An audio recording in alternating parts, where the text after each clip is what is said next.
जब ये मुआहदा हो रहा था तो उस पर प्रेसिडेंट साहब ने भी इसको इंडोर्स किया।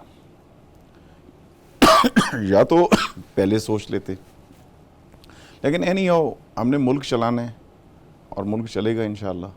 अगर इसमें कोई गलत फहमी है तो वो दूर कर दी जाएगी, और अगर ये समझा जाए कि कहीं पे कुछ गलत प्लानिंग से कोई चीज़ हो रही है तो उसको भी इंशाल्लाह रीप्लान करके इस मसले को सॉर्ट आउट करेंगे। नहीं जी, लेकिन जिस वक्त राना सनाउल्लाह साहब और शर्जील मेमन साहब के दरमियान रब्ता होता है तो हम लोग तो यही समझे थे कि अब कम से कम जो मीडिया पर बैठ के दोनों पॉलिटिकल पार्टीज के लोग एक दूसरे को इस स्पेसिफिक इशू पे क्रिटिसाइज कर रहे हैं, अब ये सिलसिला ख़त्म होगा।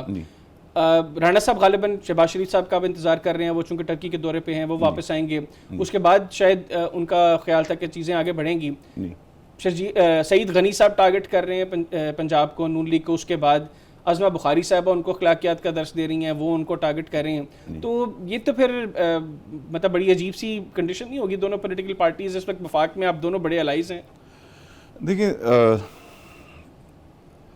जो असल इशू है ना जी, वो जब तक सारे बड़े मिल के नहीं बैठेंगे, जितने भी स्टेक होल्डर्स हैं, उस वक्त तक ना तो ये नहरें बनेंगी, ना इसके इख्तलाफात के जो मसले हैं ये हल होंगे। अभी पॉइंट स्कोरिंग हो रही है, दोनों पार्टियां कर रही हैं, जो नहीं करनी चाहिए असूलन, क्योंकि ये इस मुल्क की बका का मसला है। पहले हम बहुत ज़्यादा डिवाइडेड हैं। आप देख लें हमारे पाकिस्तान में इस वक्त जो हालात हैं, नफ़रतें एक दूसरे के लिए बोल रहे हैं। अब इस सिलसिले को ख़त्म होना चाहिए, जो जिसका राइट है उसको दें।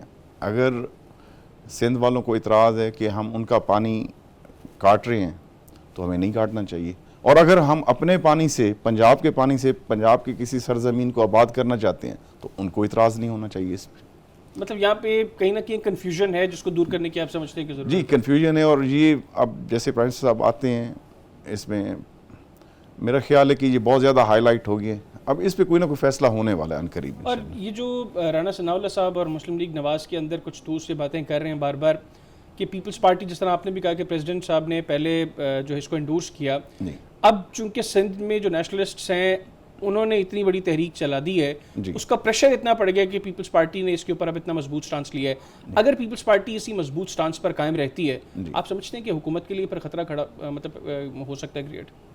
देखिए सर, इस वक्त जो सिनेरियो सिंध में चल रहे हैं, पीपल्स पार्टी के पास अब ठहरने के अलावा कोई रास्ता नहीं। लेकिन हम इन सारी चीज़ों से कतई नज़र, हमें तो पाकिस्तान का सोचना है। अगर एक मंसूबा हम जो उससे सोच रहे हैं कि इससे पाकिस्तान को फ़ायदा होना है, और उससे फ़ायदे के बजाय हम तकसीम दर तकसीम हो जाते हैं, तो ऐसे मंसूबे का पाकिस्तान के हक़ में वो बेहतर नहीं है। हमें कंसेंसस इसमें बहाल करना होगा। सारे मिल के बैठेंगे, अगर उन्हें ये बावर कराएंगे कि हम आपका पानी नहीं काट रहे तो वो ये कन्फ्यूजन दूर हो जाएगी।